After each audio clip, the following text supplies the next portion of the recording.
L'Union européenne a interdit les transactions crypto anonymes via une nouvelle directive pour combattre le blanchiment d'argent. C'est une nouvelle étape de franchie dans la réglementation du secteur. Alors, qu'est-ce que cette nouvelle réglementation interdit et qu'est-ce qui est concerné ? Le Crypto Daily. Mon nom est Benjamin Cohen. Et vous êtes bien sur le Crypto Daily. Le podcast qui traite de l'actualité crypto, NFT et métaverse. Dans vos oreilles, chaque jour, du lundi au vendredi. Salut, c'est Benjamin du Crypto Daily, j'espère que vous allez bien et que vous avez passé un super week-end. Et c'est donc notre actualité principale aujourd'hui. On évoquera ensuite l'énième rebondissement dans l'affaire Do Kwon avant de s'intéresser aux investissements de l'Arabie Saoudite dans l'intelligence artificielle. Mais avant tout ça, et comme d'habitude, le coin du marché. Here comes the money. Here we go. Et comme chaque lundi, et je sais que vous l'adorez, c'est la chronique du marché avec Swissborg et Florent. Florent, salut, comment ça va ? Et surtout, qu'est-ce qu'on doit attendre cette semaine sur le marché et où est-ce qu'on va aller ? Salut, encore une fois, une semaine de consolidation sur le marché des cryptos. Je le répète, c'est une consolidation qui est plutôt saine, attendue et pas de quoi s'inquiéter pour le moment. Même si cela paraît un peu contre-intuitif, cette correction est très bullish et moi personnellement, je me ferais plus de soucis si nous l'avions pas eu et si on continuait à monter en ligne droite.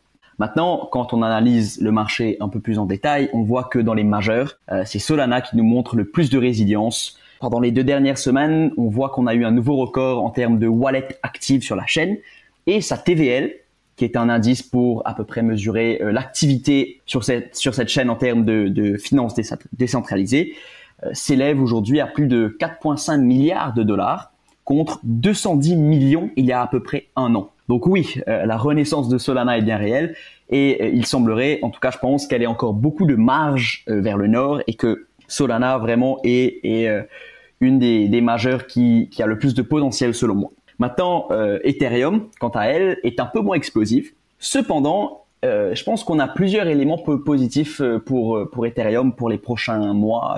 L'événement marquant de la semaine pour moi, c'est BlackRock qui a lancé un fonds axé sur la tokenisation de la dette américaine.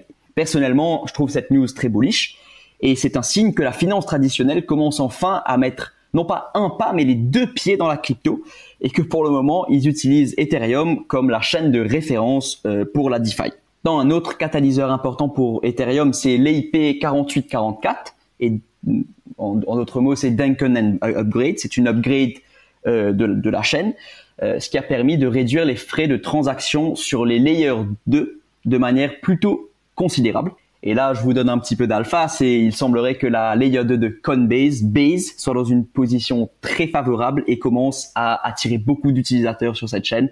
Personnellement, ça me fait penser à Solana dans ses débuts l'année dernière. En plus de BlackRock qui tokenise de la dette américaine sur Ethereum, des layer 2 qui baissent les frais de transaction, on a Ethereum qui est déflationniste depuis son passage en Proof of Stake l'année dernière.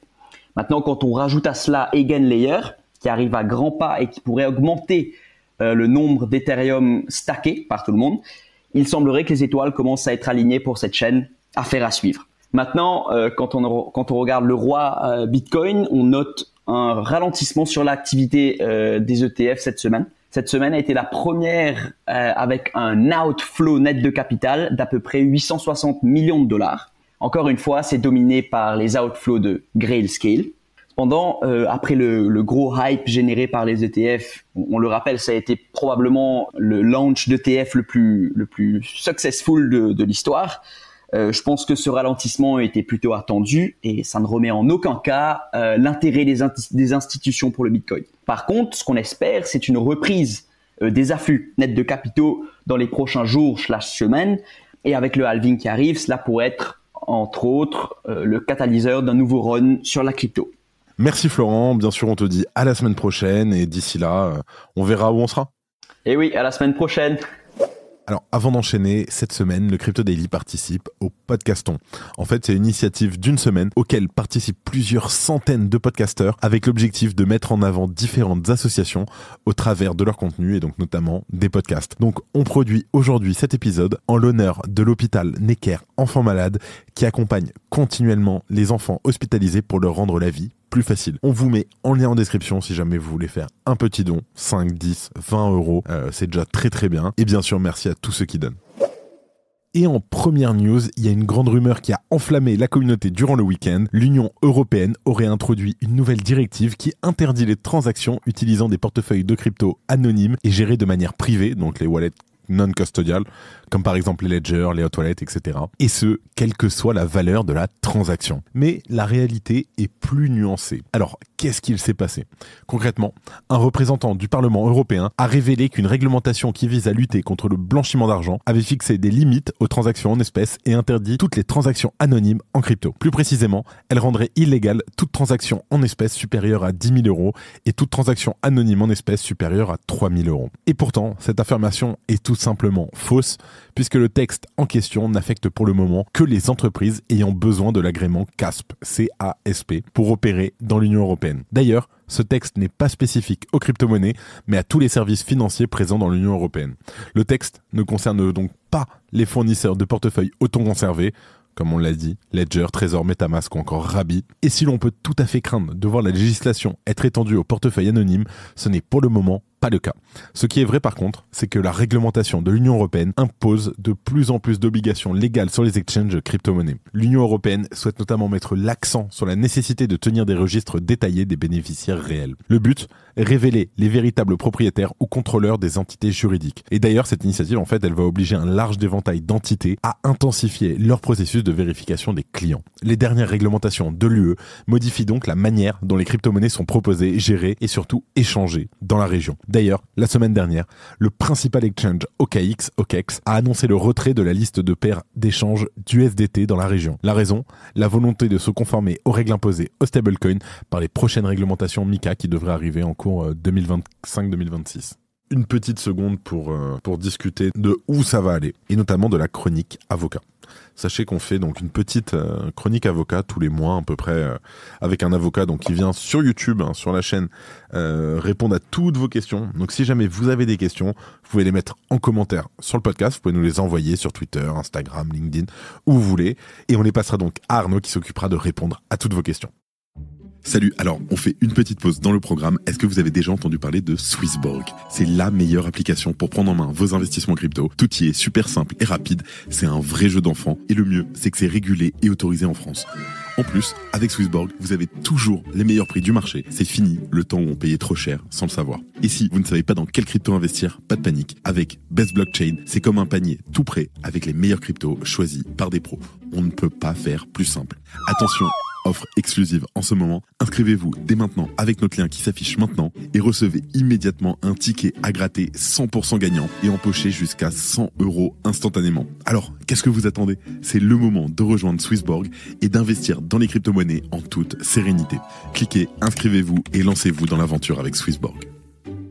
Do Kwon libéré de prison. Selon un article du Vigesti, un journal monténégrin, Do Kwon est finalement sorti de prison. Le fondateur de Terra était jusqu'ici emprisonné dans la prison de Spuz, réputé pour ses mauvaises conditions de détention. Et contacté par Bloomberg, le directeur de la prison en question, Darko Vukcevic, a indiqué que Do Kwon était désormais entre les mains de la police, au moins pour un interrogatoire. Je cite : « Nous avons libéré Do Kwon car sa peine d'emprisonnement normale pour avoir voyagé avec de faux papiers a pris fin. » Il rajoute aussi : « Comme il s'agit d'un citoyen étranger et que ses documents n'ont pas été divulgués, il a été conduit pour un entretien à la direction de la police des étrangers qui s'occupera de lui ultérieurement. » L'avocat de Do Kwon a de son côté confirmé que le fondateur avait bel et bien été libéré. Il est difficile de déterminer ce que Do Kwon aura le droit de faire ou non sur le sol monténégrin à court terme. Nous savons en tout cas qu'il ne pourra pas prendre son envol, son passeport ayant été confisqué par les autorités. Pour rappel, les 2 anciens membres de Terraform Labs ont été arrêtés le 23 mars 2023 à l'aéroport de Podgorica au Monténégro, d'où ils auraient tenté de fuir en jet privé vers Dubaï. Et d'ailleurs, selon un article de DL News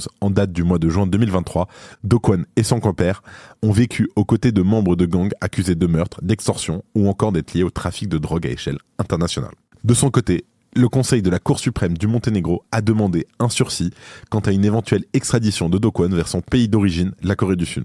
Aussi, la Cour devra une énième fois se prononcer sur le corps de Do Kwon dans les semaines à venir. Ironiquement, le Luna, le token de l'écosystème Terra, affiche une hausse sur les dernières 24 heures. Il s'échange actuellement à environ 1,30 $. Le Luna classique observe lui une hausse similaire, mais il ne vaut désormais plus que quelques fractions de centimes. À noter qu'à son plus haut en avril 2022, le prix du token était de presque $120. Merci d'écouter le Crypto Daily. Et en dernière news, l'Arabie Saoudite voudrait investir $40 milliards dans l'intelligence artificielle. Alors, l'intelligence artificielle est un des domaines les plus prometteurs du moment et ses débouchés potentiels sont tellement nombreux qu'on ne peut encore imaginer à quoi ressembleront les applications concrètes des prochaines années. Et l'Arabie Saoudite serait sur le point de lancer un fonds d'investissement gigantesque pour devenir un acteur incontournable du secteur. En réalité, tout est parti du New York Times qui a recueilli les confidences de 3 personnes dites proches du dossier. Elle aurait révélé aux journalistes les plans secrets de l'Arabie Saoudite concernant l'intelligence artificielle. Riyad envisagerait de créer un fonds d'investissement public doté de $40 milliards de budget pour développer les activités liées au secteur dans le royaume. L'idée, faire de l'Arabie Saoudite un hub incontournable de l'intelligence artificielle. Aux côtés du fonds souverain du pays, on pourrait retrouver la société américaine Andreessen Horowitz, la fameuse A16Z, spécialisée dans le capital risque. L'entreprise en profiterait d'ailleurs pour ouvrir des bureaux dans le pays. L'enquête précise aussi qu'un des fondateurs de A16Z, Ben Horowitz, serait un proche du responsable du fonds souverain. C'est cette proximité qui aurait grandement facilité la mise en place du partenariat futur. D'autres acteurs, dont les noms n'ont pas encore fuité, sont également attendus autour du projet. Concrètement, l'Arabie Saoudite serait intéressée par des investissements dans la fabrication de puces électroniques. Pour rappel, ces puces sont importantes pour développer les structures physiques indispensables à l'IA. La monarchie du Golfe souhaiterait aussi mettre en place ses propres data centers et c'est une priorité stratégique tant l'IA nécessite des capacités de calcul très importantes. Il faut aussi noter que ces $40 milliards représentent une somme conséquente quand on la compare aux 13 milliards que Microsoft a par exemple investi dans OpenAI. Mais si on met en perspective avec les 7000 milliards que Sam Altman a demandé aux Émirats Arabes Unis, on comprend bien que le futur de l'intelligence artificielle se dessinera avec des budgets à plus de 9 chiffres. Et ce n'est peut-être que le début pour la région. Le Moyen-Orient et l'Asie du Sud-Est attirent maintenant une grande partie des capitaux et des projets. On le sait, Singapour, Hong Kong, les Émirats Arabes Unis et maintenant l'Arabie Saoudite sont peut-être en train de prendre la main sur le futur du numérique. Et avant de terminer, les actualités en bref avec notre partenaire Bean Crypto. Un œuf remue la communauté crypto. Alors, après l'achat de la page Instagram World Record Egg pour 1 million d'USDC, les organisateurs du même coin ont décidé d'annuler la prévente et de rembourser les participants afin de créer un sentiment de FOMO, Fear of Missing Out, l'effet de manquer le train, qui malheureusement nous pousse à prendre des décisions qui ne sont pas rationnelles et qui sont malheureusement, probablement, des erreurs. Sans surprise, le prix du token a ensuite baissé de près de 98%. Polygon ZK EVM tombe en panne. Alors, Polygon ZK EVM a subi une importante panne due à un problème avec son séquenceur. Ce dernier, qui est crucial pour l'organisation de la validation des blocs, a rencontré un dysfonctionnement qui a impacté uniquement ce réseau Polygon. Google permet d'afficher les soldes des wallets ENS. Alors Google a étendu ses fonctions crypto-friendly au domaine ENS, permettant la consultation des soldes des wallets Ethereum directement depuis son moteur de recherche grâce à des données fournies par Etherscan. Une faille mettrait en danger les utilisateurs de Mac. Une étude récente met en lumière une vulnérabilité dans les puces M d'Apple qui pourrait permettre à des hackers d'extraire les clés privées des utilisateurs de Mac. Cette faille hardware ne peut être corrigée directement, donc faites attention. Et voilà, c'est la fin de ce résumé de l'actualité du jour. J'espère que vous avez apprécié. Évidemment, pensez à vous abonner pour ne pas rater le suivant, quelle que soit d'ailleurs l'application que vous utilisez pour m'écouter. Rendez-vous aussi sur Twitter et LinkedIn pour d'autres contenus d'actualité exclusifs. Je crois que j'ai tout dit. Faites attention à vous. Et moi, je vous dis à demain. C'était Benjamin pour le Crypto Daily. Merci et à très vite.